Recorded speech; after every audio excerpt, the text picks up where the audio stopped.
Hello folks, just thought I'd have a little chat to you about a button, or more precisely how they fastened buttons to their tunics in the old days.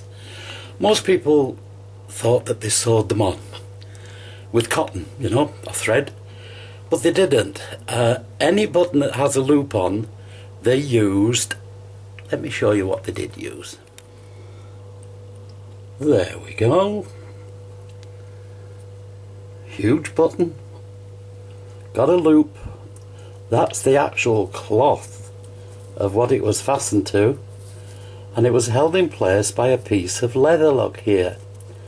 I got the reason I'm talking is I got one the other day, and it was fastened with a metal sprig that went through it, a pin, which was, it broke in half when at the minute I got to it. But simple as it sounds, that was effective. It worked. Button through a little hole in the cloth, held in place with a strip of leather. Amazing. And it isn't until you actually find one like this that you know what's going on. So I get a couple of these now and then. Right, let's have a look at something I found which I find very intriguing. You all know I'm into seals, and I'm working at the mills, or in the mill fields that is, finding the seals. But when I was at Bentham, I actually found this, and what it is it's a little instrument for measuring. They put it onto the cloth. I wonder if it works there. No, I doubt it. And they counted the number of threads that were in that little square at the bottom, and that way they could tell the quality of the threads, not the threads, quality of the cloth.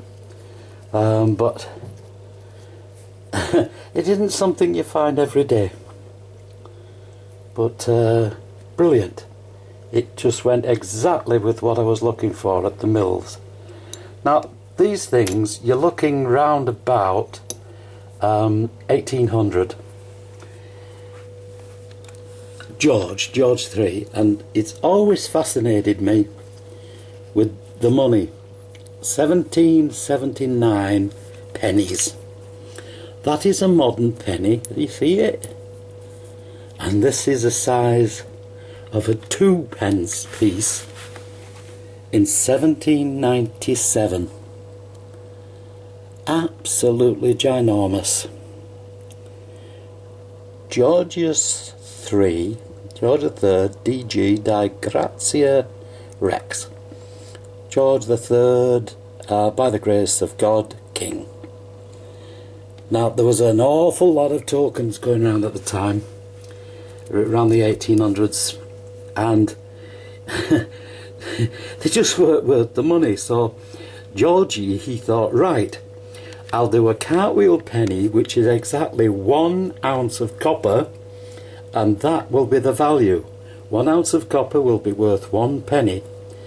So he brought out the cartwheel pennies, and then he brought out the cartwheel 2p, which what this is. It's 2 ounces of copper, and it was worth its weight in copper, which it kicked most of the tokens into touch straight away. But then they'd only been out a short time, and the people started complaining. They says, we can't go around carrying these things in his pocket. That is 2p.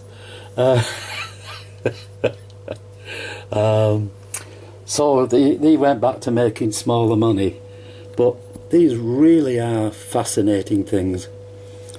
If you're wanting one, your best place to go is eBay, actually. See if you can get any that's going. There's a lot of them like this, pretty beat up, but it's there. But you're looking to pay about 20 quid for something like that.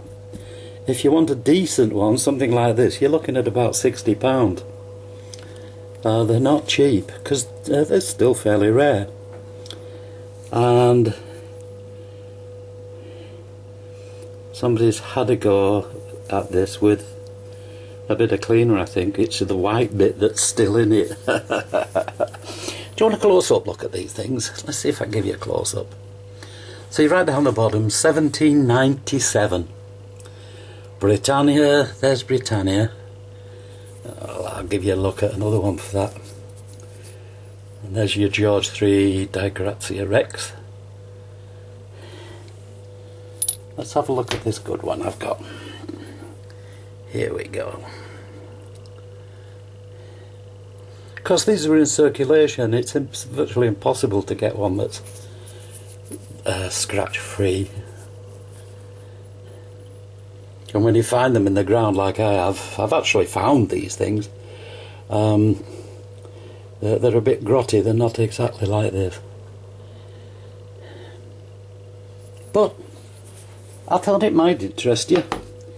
If you're in the UK, and then if you're up in the north, in the industrial part, which was where most of the Georgian stuff was going on, was up in the north with the Industrial Revolution, you're liable to find coins like this. If that don't blow your detector off, I don't know what will. Boom. So there you go, just another chat. How they fasten buttons onto the garments, like that. And an ordinary button that's got a lead one with 2 holes, they used to cut a piece of cloth off the garment, stitch it over that piece of lead, and then sew that one onto the garment so they had a matching colour. They're not dress weights and they're not curtain weights. I've found them like this, covered with cloth. The day they find a curtain with one of them in it, I'll believe it, but until then, I'm a cynical old person. Anyway, hope you've enjoyed this. Makes a change. He'll be back to seals before you know what. So you take care. Till I see you later. Bye.